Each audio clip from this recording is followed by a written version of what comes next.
Shalom, good morning, everyone. Tov. Thank you for joining us for a special edition of the Kabbalah Cafe in connection with the difficult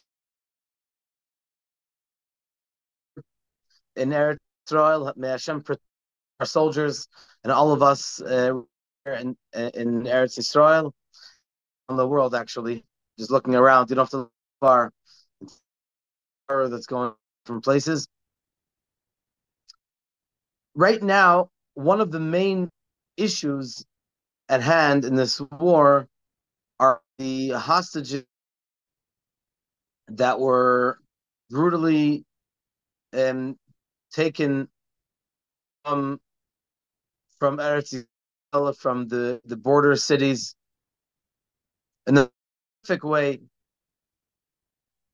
to Gaza, to we say it over here. And so there are things that go through our minds. Of course, we want to see our brothers and sisters back here with us as soon as possible.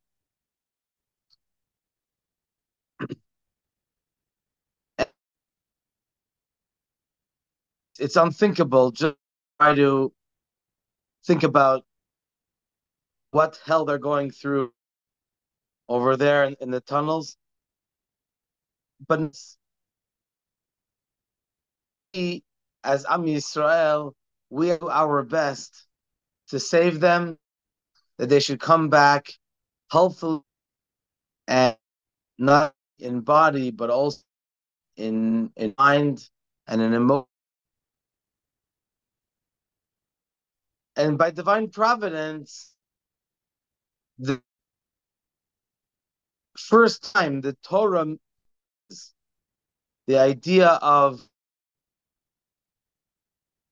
free a hostage, this week's Parsha, the Torah was about Avram's nephew, Avram's brother by the name of Haran. And Haran's son was Lot. Lot, for quite a while, spent time with Avram Avinu. Turns out that after Avram came to Mitzrayim at the sixth Parsha, and then the king of Mitzrayim, this amounts of wealth and belongings, then Lot, he's going to go away, he's going to go to the side. Where did he? He went to none other than Sodom, which we're going to talk in greater length about in next week's Parsha. He wanted to be there, to be a judge. Obviously, when you come to such a town, then it's not a very desirable place, because only being mean to their people, and that's why Hashem had to turn over Amorah. Now, Lo was the way what was that there were two sides of kings that were fighting. For 12 years, there were the four kings, and there were the five kings.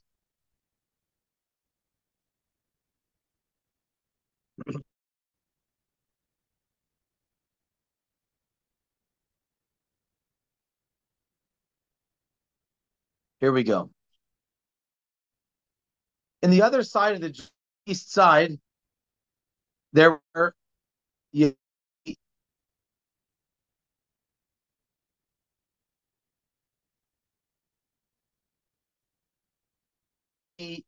four kings. And you had the five kings.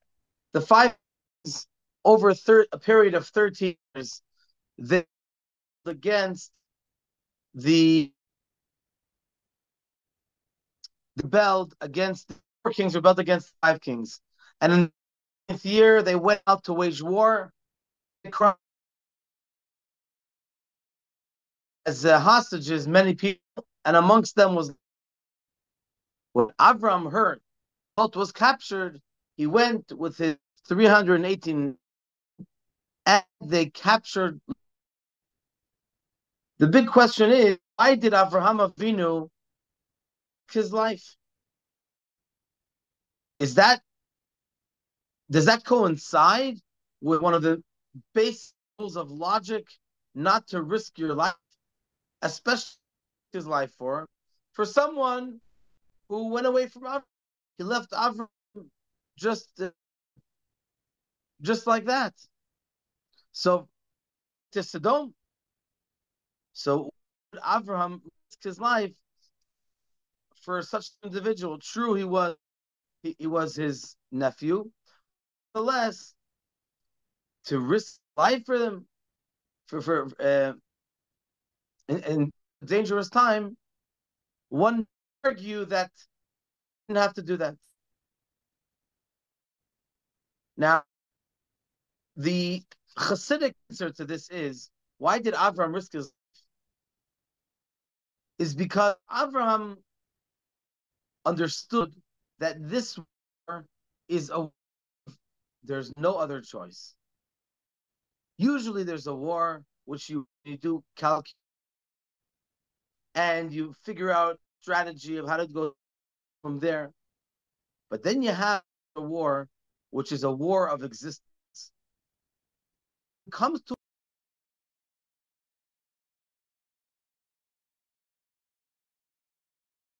can you hear me? You're Someone's, broken up, Rabbi. thank you. When it comes to a war of existence, there's no much of relations and how we're going to go about it. One thing is clear: you go and you do as quick as possible until you get your captive back.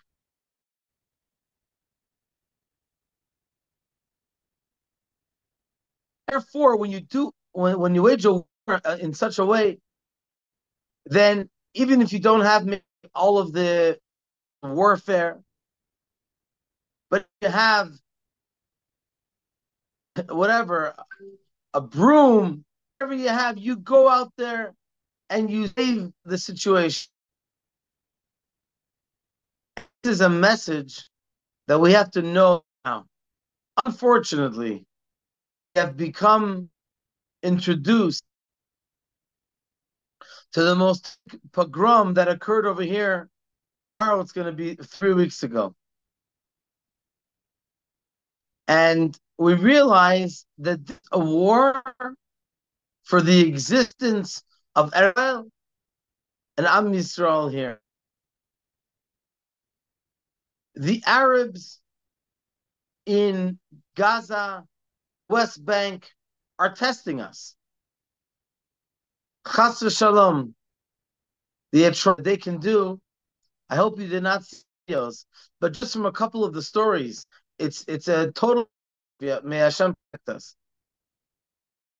Only major victory, like we had in the 6-day war that Hashem protected us, will be appropriate fear that they should not even think of doing something like they did 3 weeks ago.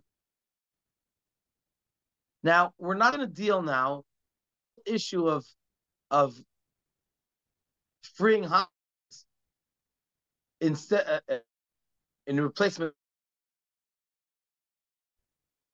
free or instead of freeing the prisoners that we have over here in Israel, that they're prisoners that are here in Israel, because it didn't even occur to him the obvious to try to pay or to prisoner swap. Avraham Avinu needs to fight hard, and that the son should come back to boundary of Eretz Yisrael in a healthy way. Now, in order to understand this a little deeper, try to understand what the word Lot means. Lot was the nephew of Avinu. three meanings in the word lot.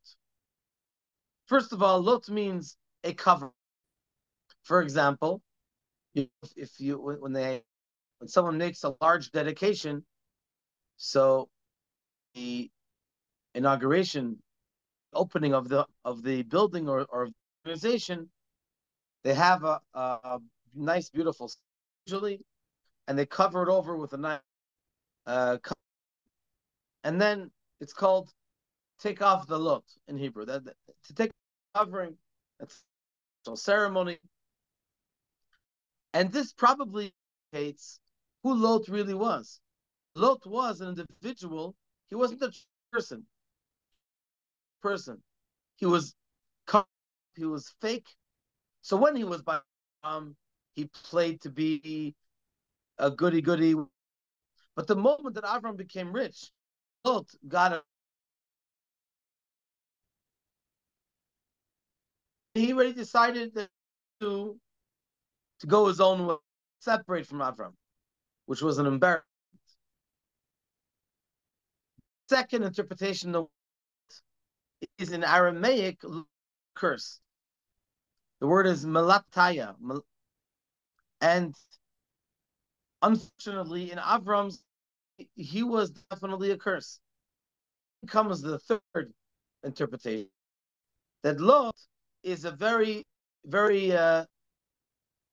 good perfume,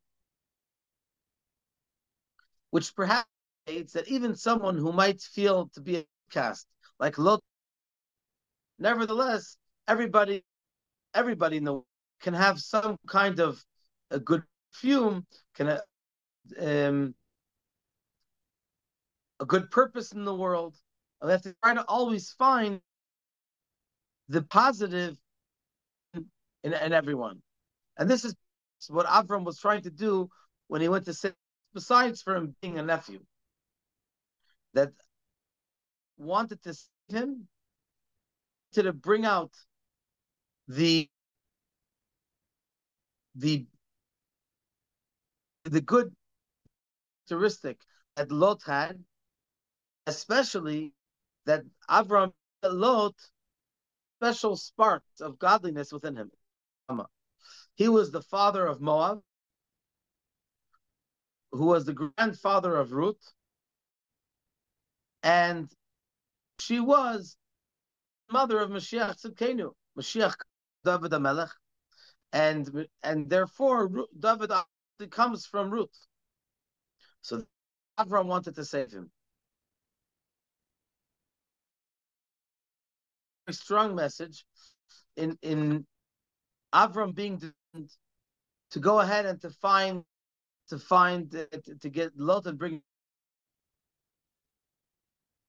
Here's another reason why Avraham Avinu was determined, even if it's risking his own life, he was determined to find Lot. We find the Avot HaKadoshim by the holy patriarchs. They had a special focus on keeping their word. Because someone that does not keep their word, that can cause, God forbid, a great desecration of his name and belittling in the eyes of the nations. Let's bring an example.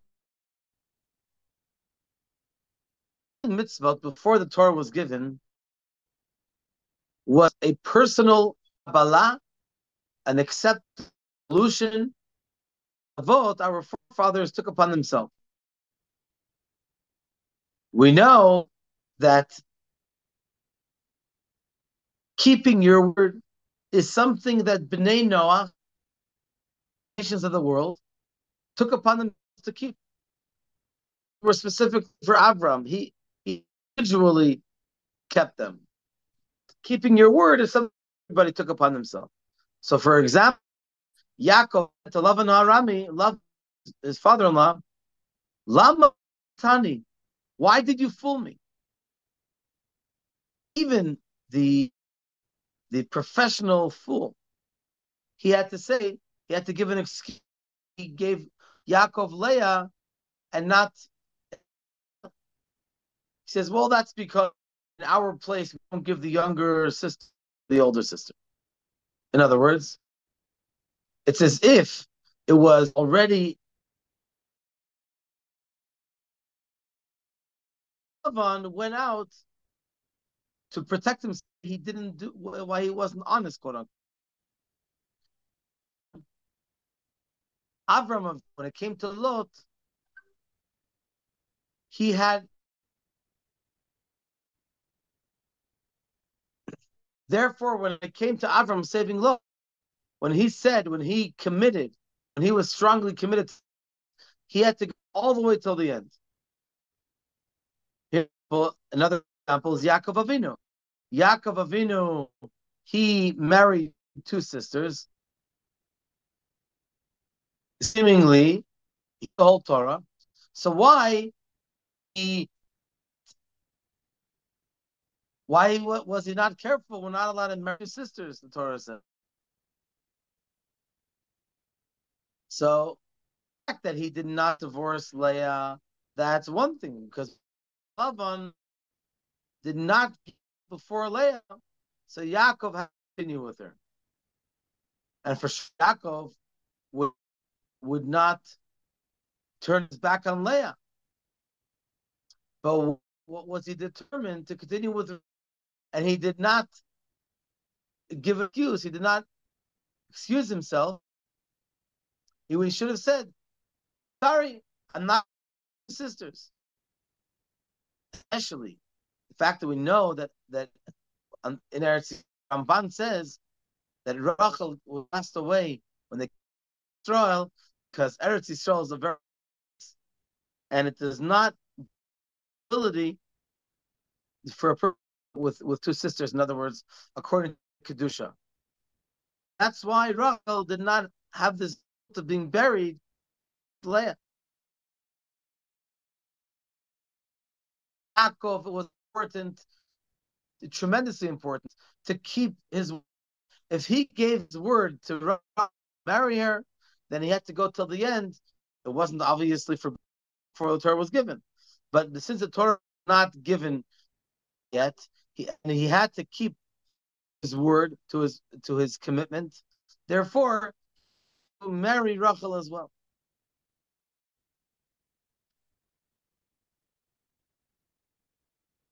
So that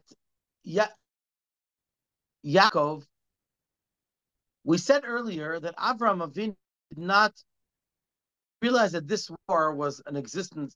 He said he had to save Lot at any, because in his mind, this Lot was part of the family and could not destroying the family.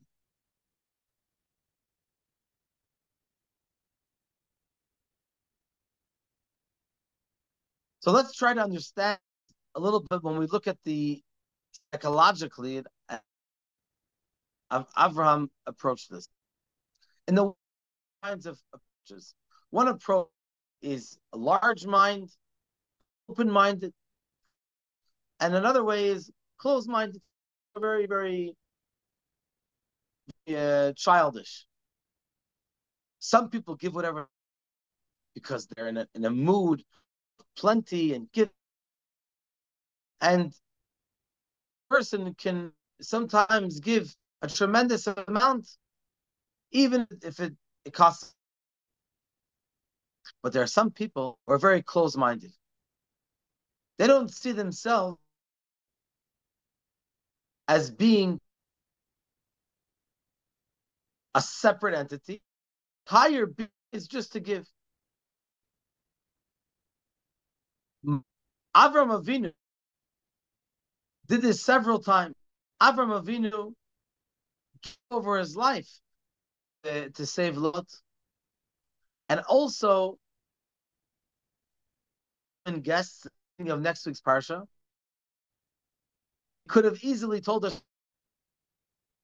He could have easily not brought in the guests and focused on, but he said, "Hashem, I'm sorry. I have call waiting. I have guests that are coming. I have to go and to welcome them."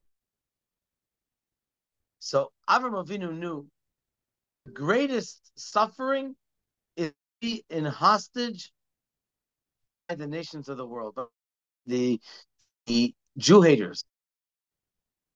It's not something of being killed, not to min in that, but it's what one person is killed, but just being in hostage is like it's like being hanging between life and death at every moment. Hashem should protect them.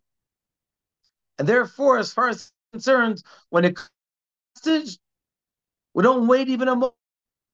We go in there and we do our best. It's a priority to get them out alive.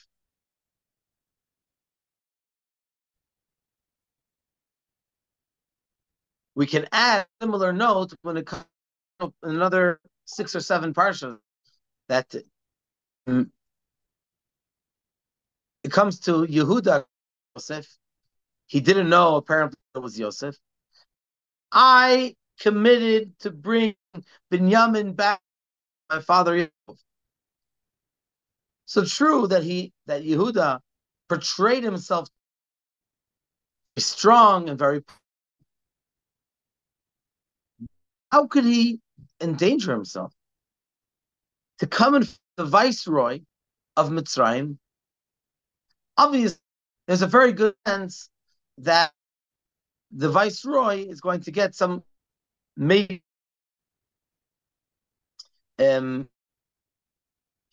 army and can get rid of him.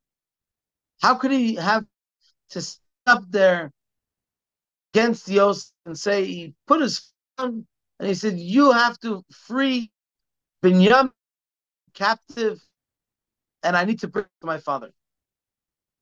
And this is the answer that we said earlier. A non-option. There was no other option besides for this. Yehuda realized that if he doesn't stand up and to show, then there's no that he's going to bring back Binyamin, and that terrible downfall for Yaakov Avinu.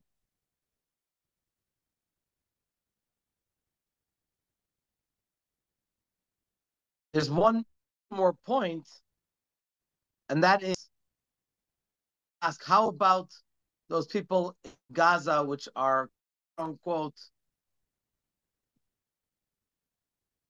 clean, they're nothing to do with the terrorism.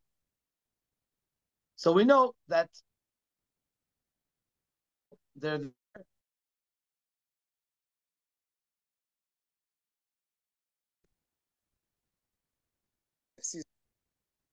there in order to the terrorists. So there also they have the same category. But moreover, it tells us in halacha that the Bnei Noah, the nations of the world, have a mitzvah to appoint judges to make sure that the other 6 mitzvot out of the 6 mitzvot are kept properly. And so,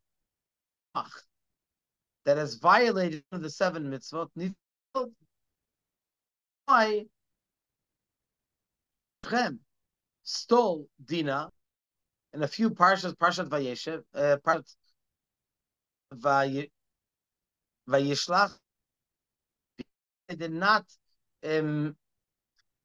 not judge him deserve, because that's mitzvah. That's when he said Bnei Noach. We know that our soldiers for the past 2 weeks to leave southward, and so they're definitely considered so innocent. Another is that when you evil, the extreme evil that happened, that started,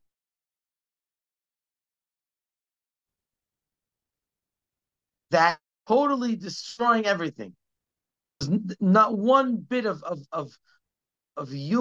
humanity, no of heart, just worse than the Nazis. There's no question that they broke all rules of quote unquote normality and worldly matters. So they broke the world. So the Hashem last week's parasha that it's not enough to do in measure, but totally the world had to be destroyed in order to elevate the world. And so this is an approach, bashkacha pratit, by divine providence. We are learning about freeing the hostages, and we hope that Bezrat Hashem will guide our soul to free the hostages in the quickest way and in the safest way. Off with sharing with you a story which has to do with the idea of pidyon, to redeem those that have been captive. It's a different type of story of scenario dealing with now, but it's still an interesting story. Time of the Alter Rebbe, founder of Chabad, they in a town apparently not too far from Liozna, they found out a chatan and kala, a groom and bride that were going to get married today, were unfortunately both orphans. And the enemies of Am Yisroel came and they took was only the chatan. And especially for orphans, how much more terrible that is. They tried to figure out how they could money to redeem the chatan. And so the Alter Rebbe came along, and he said the community activists, please write for me of the wealthy people in the area, can go and ask them for money for them to enlist. He said, the Alter Rebbe, there's got to be more. Remember that there was one, they put him on the bottom of the list. So Alter Rebbe said, who is the name at the bottom of the list? He's going to get very, he's a big miser, very stiff, and he's for sure not. So Alter Rebbe said, I want you to put that name at the top. I want to go to him first. This guy was known that people would come, very, very wealthy, would give him an old rusty coin, which was worth about a half a shekel or so. And people would come, he would for money, he had this routine, he would give them the coin, they would throw it back at him, and that was. The Alter Rebbe said, we're going to him first. They went, the Alter Rebbe with a few people, and he said, Shalom. He told him the story. Here's the rusty coin. Thank you very much. The Alter Rebbe said, I really appreciate it. It's a big mitzvah. It wasn't anywhere near the amount, the astronomical amount that they needed. And he turned to go down. He goes, one second, come here. You actually took rusty coin? Took this coin? He gives him another coin. It's a little bit worth a little more. Let's say a shekel. Obviously, it was in Russia. It had different currency. And thank you so much. You're such a big. Hashem should bless you, even for such a little amount of money. And then again, he kept calling, and he turned. Each time he called him back, he gave him more and more. And at the end, he gave him the entire amount, Alter Rebbe, the entire amount that was needed to redeem the chatan that was held captive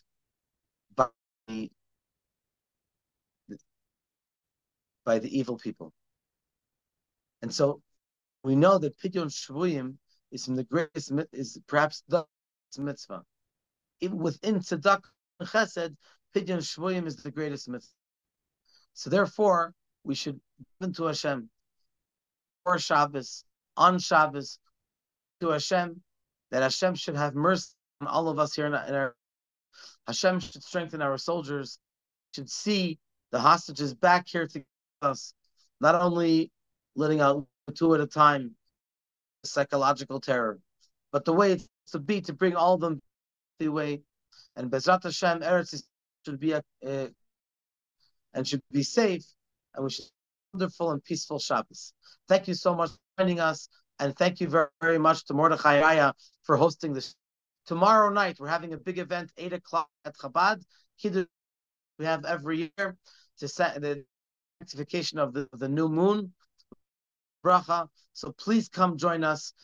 It'll be mainly inside, but on everybody, and especially that in that prayer we strongly about how Hashem gets of Am Yisrael. Have a Shabbat Shalom. Well.